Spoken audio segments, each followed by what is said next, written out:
sell it as it is going at $1,350,000, and it is sold to my congratulations to them, Sam. Job, fantastic job.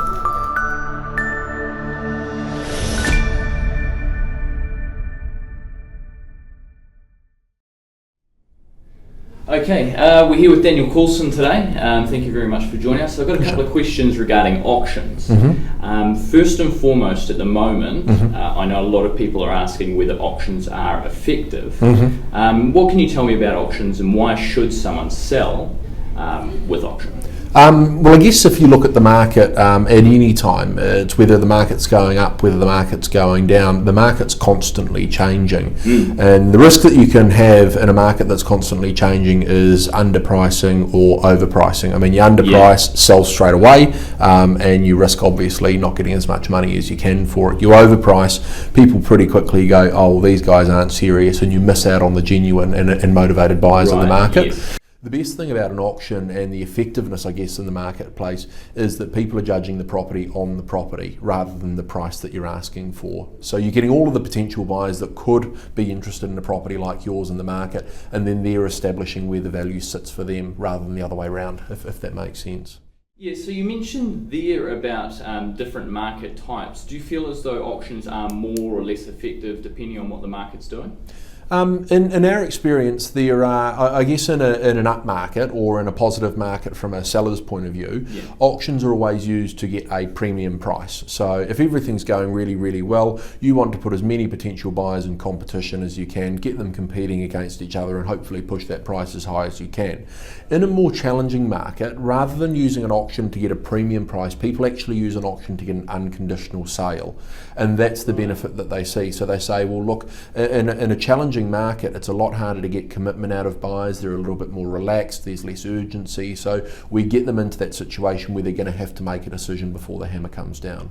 Right, so effectively in a down market, the positives of an auction are that you get that unconditional sale. You get the unconditional sale, you get a little bit of urgency because people know that they have to take action by the auction date. And I think in a down market or in a challenging market, which to be fair we're not probably seeing across the country at the moment, but when we've seen it in the past, it's always been a case of if somebody makes a conditional offer on your property, then they go to sell their property and they don't get as much as they want for their one, they come back and talk to you, and you're going to have to discount yours then. Whereas in an auction situation, they buy your property, cash unconditional, deal done. Whatever happens in the future is completely up to the buyer, doesn't affect you as the seller. Brilliant, I see that. Now, if we look at it from a buyer's perspective, and I guess this is a conversation that could go really, really deep into tactics at an auction. Absolutely. But do you have any hard and fast tips for people buying at auction? Well, I think firstly the biggest mistake that people make when they're going to buy at auction is they overanalyze, they over-strategize. So they come into the room, they've come up with this perfect strategy in their mind, and suddenly something happens differently and they haven't expected it to occur, and the strategy's out the window and they're stuck thinking, oh my goodness, what are we supposed to do? I guess being flexible, thinking about every possible situation is at the forefront, but most importantly for people, it's about going to as many auctions as they possibly can before the one they go to bid on. The more comfortable you are with the environment, the less nervous you're going to be at the auction that you're intending to bid on. Do your homework. It's an unconditional sale. I mean, once the hammer comes down, it's a done deal. You're paying a 10% deposit, so there is no going back, if you like. So it's really about being exactly sure about where you are on value. Is this the right property for us? Does it suit us? And then, as I say, coming up with your strategy, but having a degree of flexibility there as well.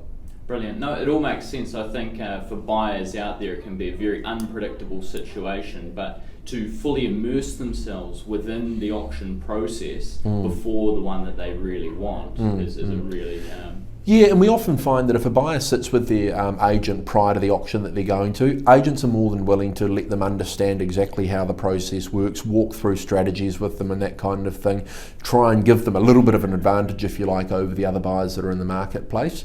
And I think, you can take advice from a whole lot of people, but generally it's what's going to suit you. The thing that we always say to buyers is if you come up with a level that you're willing to bid to, don't be so hard and fast on that, because you'll often walk away from a property and then wake up the next day and think, God, if we just spent another $1,000, if we just spent another $1,000, we would have owned it. And sometimes in the heat of the moment, you think it's another $1,000, it's another $1,000, it's another $1,000. But in a market like we have, that's a competitive situation, you may be paying even more than that next week for a very similar property. Right. Yep. No, very good advice there, I think, for buyers and for sellers. Thank you very much for your time. Pleasure. And we look forward to seeing an auction today. Sounds good. See you soon.